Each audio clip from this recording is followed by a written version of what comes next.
Hi everyone, Paul Morbid here, Morbid Team Entertainment.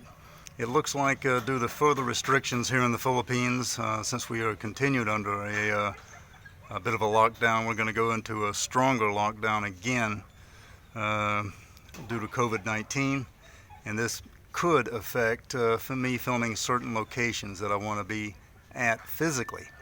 I may have to recreate them. I don't want to do this, but I may have to.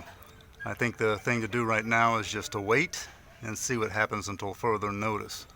There are some amazing and bizarre locations here in the Philippine Islands that will work great for my first experimental horror film, and I'd rather be on location with certain talent and for doing certain scenes. So again, it just could be waiting, and I think I'm going to do that because I do want to be at these locations to film. They're just too beautiful and amazing to recreate. Alright?